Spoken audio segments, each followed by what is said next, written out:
सोनपुर के धुंध भरी घाटियों के बीच दिव्यांशी नाम की एक छोटी लड़की रहती थी। हालांकि सोनपुर सुनहरे गेहूं के खेतों और फूस की छतों वाला एक साधारण गांव दिखता था, लेकिन वहां के बुजुर्ग फुसफुसाते थे कि यहाँ की मिट्टी प्राचीन तारों की धूल स्टारडस्ट से बनी है।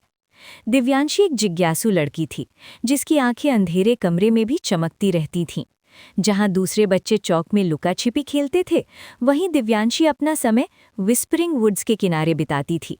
ये जंगल गांव की सीमा पर था और सूर्यास्त के बाद वहां जाना सख्त मना था। एम्बर की चाबी की खोज। एक सुहावनी दोपहर जब दिव्यांशी जंगल के किनारे अपनी माँ के साथ जंगली फूल इकट्ठा करने में मदद कर रही थी, उसने एक विशाल बरगद के पेड़ की जड़ों के नीचे कुछ चमकता हुआ देखा।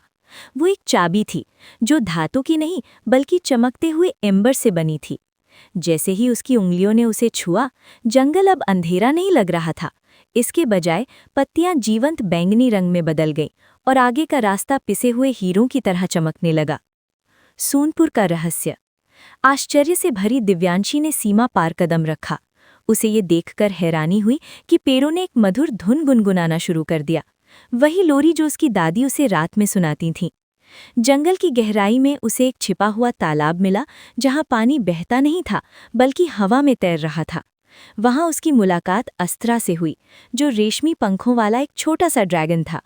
अस्त्रा ने उसे रहस्य बताया। सोनपुर एक प्रवेश द्वार था। ये गांव सपनों की दुनिया का मुख्य आधार था। मिटती रोशनी। जादू खत्म हो रहा था क्योंकि लोगों ने चमत्कारों पर विश्वास करना छोड़ दिया था। दिव्यांशी की भूमिका। एम्बर की चाबी ने उसे इसलिए चुना क्योंकि वो सोनपुर में अकेली लड़की थी जिसकी आंखों में अभी भी निर्मल आशा बची थी। जादू को घर वापस लाना। अस्त्रा ने दिव्यांशी को बताया कि जादू को बचाने के लिए उसे जंगल में रहने की जरूरत नहीं है, बल्कि उसे उस रोशनी को वापस गांव ले जाना होगा। जैसे ही सूरज ढल रहा था, दिव्यांशी सोनपुर लौट आई। उसने इस रहस्य को सिर्फ अपने तक नहीं रखा, वो अपने छोटे भाई बहनों और माता पिता को गांव के चौक पर ले गई और उन्हें तैरते हुए तालाब और रेशमी पंखों वाले ड्रैगन की कहानियां सुनाने लगी। जैसे जैसे वो बोलती गई, उसकी जेब में रखी एम्बर की चाबी रोशनी से चमकने लगी। धीरे धीरे गांव के फीके धूसर पत्थर सुनहरी आभा से चमकने लगे। खिड़कियों पर लगे फूलों में ऐसे रंग खिल उठे जो पहले किसी ने नहीं देखे थे। सोनपुर के लोगों ने अपने दिलों में एक अचानक गर्माहट महसूस की और पीढ़ियों में पहली बार गांव ने अपने नाम को सार्थक किया, सोने का शहर।